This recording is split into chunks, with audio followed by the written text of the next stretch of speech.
Y ya estamos con nuestro próximo invitado porque queremos analizar lo que está pasando en Estados Unidos. Son tiempos revueltos, están pasando cosas. ¿Quién nos acompaña, Maracini? Pero ¿quién mejor para analizar lo que está pasando al norte del continente? Por supuesto, está con nosotros nuestro querido amigo de la casa, Álvaro Iriarte, director de contenidos del Instituto Res Pública. Bienvenido, Álvaro. Gracias, Mara. Gracias, José Francisco. Feliz de acompañarlos hoy. Álvaro, además que está en su día... ¿Ves que pasa algo en Estados Unidos? Álvaro es muy requerido por los medios. Así es, nosotros... Es un lujo poder tenerlo hoy día. Yo le voy a confesar algo a nuestro auditorio. Nosotros tenemos aquí pantallas con los distintos canales de televisión viendo de repente cuando pasan cosas de último minuto. Y hemos estado en este programa y al mismo tiempo está el solicitado Álvaro Iriarte en algunos hoy día en CNN, programas. más tarde en 24 horas, entre medio de la agricultura. Así que muy tenemos, somos unos privilegiados. Bueno, pero contémosle a nuestros auditores, Álvaro Iriarte, ¿qué es lo que está pasando en la carrera presidencial en Estados Unidos después de este anuncio del presidente Biden, bastante particular, a través de un tuit y después a través del mismo medio, proponiendo a su próxima candidata presidencial, quien podría ser su sucesora? ¿Cuáles son estas particularidades del anuncio del presidente Biden? Bueno, efectivamente, José Francisco y Mara, el anuncio es absolutamente atípico. Algunos lo han querido enmarcar exclusivamente en el ámbito de que los tiempos modernos, los mejores y más eficientes canales de comunicación serían las redes sociales. Pero cuando tú revisas detenidamente la importancia que tiene este anuncio, que salga un día domingo, cerca de las 2 de la tarde, por Twitter, con 2 posteos distintos, porque en uno se postea la carta donde dice que no va a competir por la reelección, bla, bla, bla, y en otro posteo distinto es como que le da todo su apoyo a la vicepresidenta Harris y pide que la apoyen y qué sé yo. La verdad es que te quedan sensaciones encontradas, sobre todo porque el mismo presidente dijo posteriormente o con posterioridad hablaré, me pronunciaré al respecto, y todavía no hay fecha de cuándo el presidente va a hacer un punto de prensa o una cadena nacional. Yo tiendo a creer que cadena nacional ya no debería ser, no tiene sentido si ya el anuncio está hecho por X y de esa manera. Y además porque en el fondo hoy día el Partido Demócrata necesita rápidamente concentrar la atención en su presunta candidata, en el proceso interno y no en esta dualidad que se produce al seguir el presidente en ejercicio.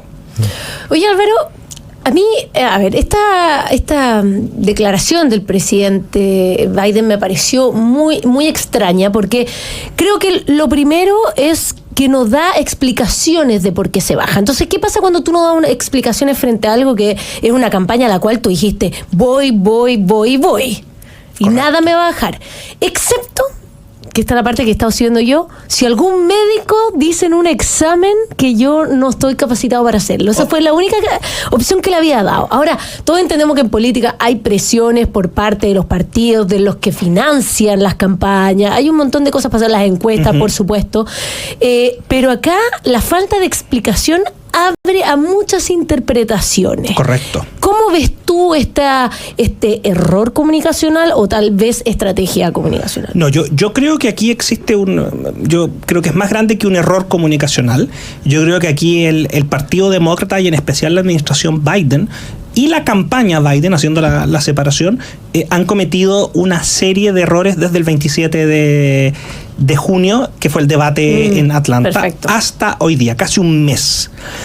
¿Por qué, Mara? Porque efectivamente lo que más ha sonado con fuerza, efectivamente, a través de los medios de prensa sabemos que los candidatos al Congreso llamaban ya cada vez, ya eran en total como 30 llamando a que depusiera la candidatura. Claro. Había problemas con los donantes, salió George Clooney también, que es uno de los famosos recaudadores de recursos para el Partido Demócrata y en especial para los candidatos progresistas y de más izquierda en Estados Unidos, pero pareciera ser que lo más relevante acá tiene que haber sido las encuestas internas que maneja la campaña de Biden.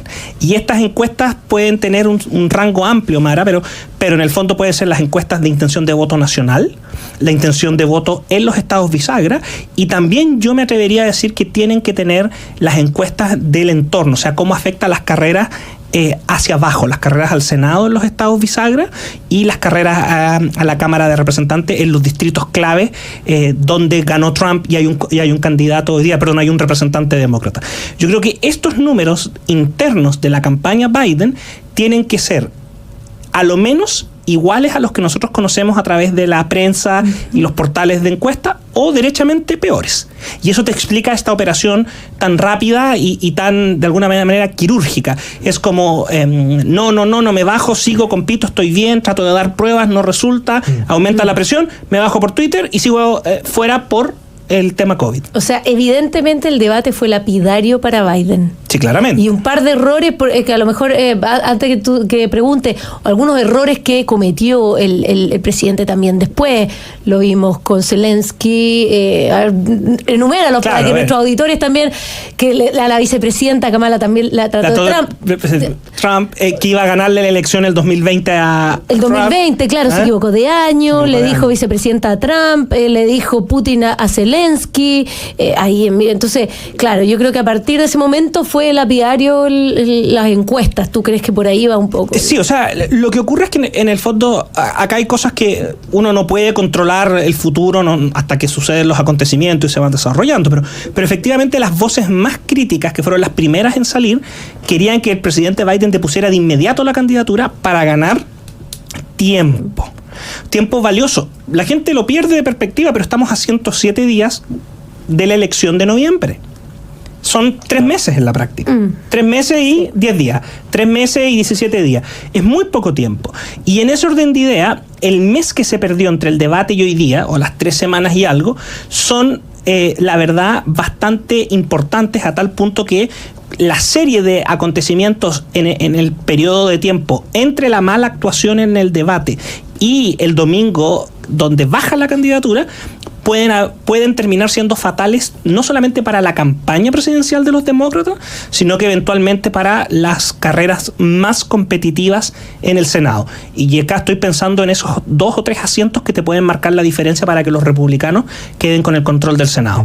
Montana, Pensilvania, Ohio, donde hay 3 candidatos a la reelección demócrata.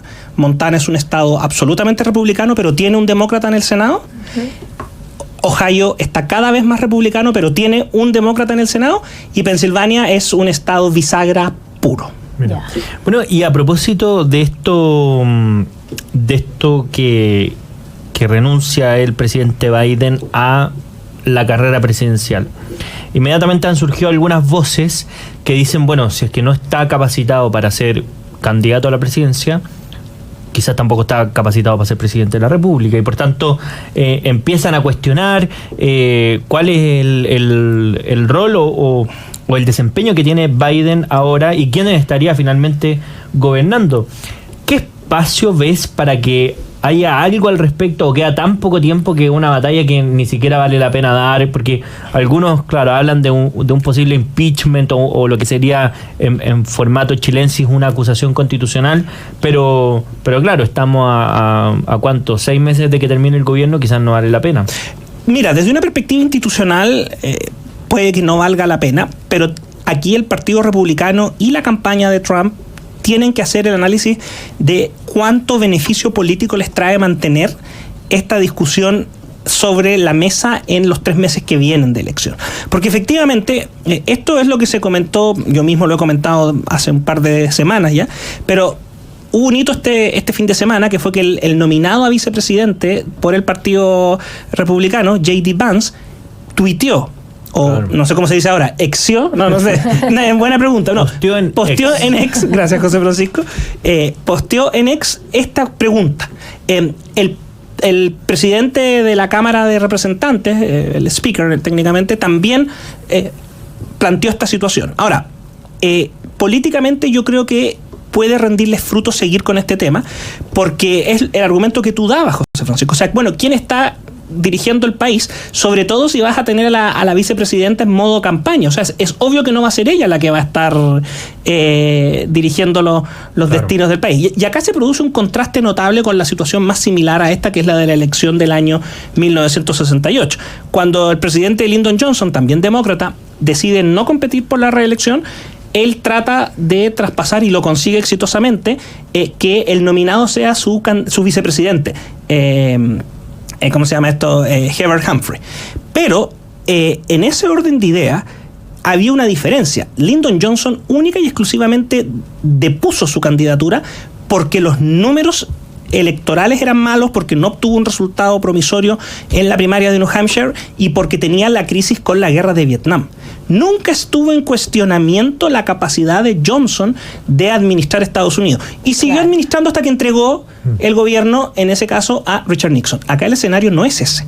Y por lo tanto, la pregunta va a ser ante quién es responsable el que está dirigiendo el país si tú asumes que no es el presidente Biden. Y eso va a ser un tema de discusión. Otra arista que la levanto porque ya está sonando, independiente que no se concrete.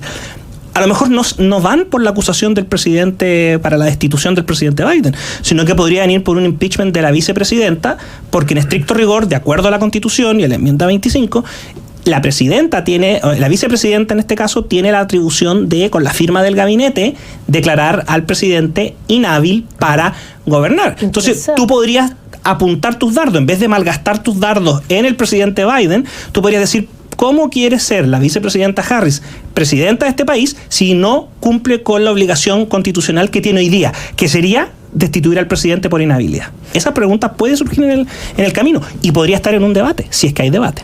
Claro. Oye, hablemos un poco más de Kamala Harris, que es la actual vicepresidenta de Estados Unidos y la proclamada, al menos por el presidente Biden, candidata presidencial. ¿Quién es? ¿Cuál es su postura? Porque al menos yo tengo entendido que el Partido Demócrata igual tiene un poco de dos almas. Tiene un alma un poquito más conservadora, más de centro, y una de izquierda un poquito más radical. Y Biden y Kamala representaban un poquito esos dos... Se supone elementos. O eso nos dijeron en el 2020. Nos dijeron por ahí, pero al menos Kamala sí representa la ala más de izquierda del Partido Demócrata. ¿Quién es? ¿Cuáles son sus características? ¿Cómo la ves tú proponiendo una campaña y haciendo un gobierno en Estados Unidos? Mira, Kamala Harris, hay que entender que su trayectoria política viene de uno de los estados más progresistas o liberales institucionalmente hablando en cuanto al peso que tienen los demócratas y el ala progresista, que es California. Ella fue fiscal general de California hace un par de años y luego pasó a ser senadora de California, ¿ya? En este tema es un aspecto importante porque efectivamente como fiscal general Kamala Harris mostró sus credenciales progresistas en materia de persecución del crimen y cómo se enfrenta la situación. ¿Por qué hago este punto, Mara? Porque hace 2 años, Los Ángeles y San Francisco, que son las dos ciudades más importantes de California, tuvieron referendos revocatorios respecto del fiscal jefe de Los Ángeles y de San Francisco por el estado de deterioro y persecución del crimen. O sea, es como que en el fondo estuvieran a cargo de la fiscal Chong y la fiscal Chong no quisiera procesar a gente y persiguiera, en este caso, con motivaciones políticas ciertos casos, y el crimen está desatado en el centro de las ciudades, en los locales comerciales, las tasas de homicidio, y los votantes revocaron el mandato de esos dos fiscales que son electos. Ese es California. Ella es senadora por California. Ese es el escenario. Entonces, un gobierno de Kamala Harris, Mara, tendría que necesariamente contar con un elemento del ala más progresista del Partido Demócrata, sí o sí, porque ella no es un elemento de centro ni tampoco moderado. Y eso es importante tenerlo en perspectiva. Bueno, interesante conversación con Álvaro Iriarte, director de contenidos del Instituto Respública.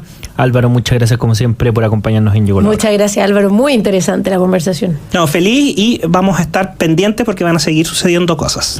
Así es. Bueno, para que sigan a Álvaro en las redes sociales, porque siempre va a estar subiendo material y tuiteando cosas. Sí, claro, y la cuenta del Instituto República, donde tenemos todos los productos. Y hay un programa interesante que se llama Bitácora IRP, paso el dato, todos los viernes, salvo que YouTube no lo quiera, pero todos los viernes hay un análisis internacional de Álvaro Iriarte bastante interesante. 10 minutos y uno está actualizado de lo que está pasando en Chile y el mundo. Álvaro Iriarte, muchas gracias, y nosotros nos vamos a una breve pausa y volvemos con más Llegó la Hora.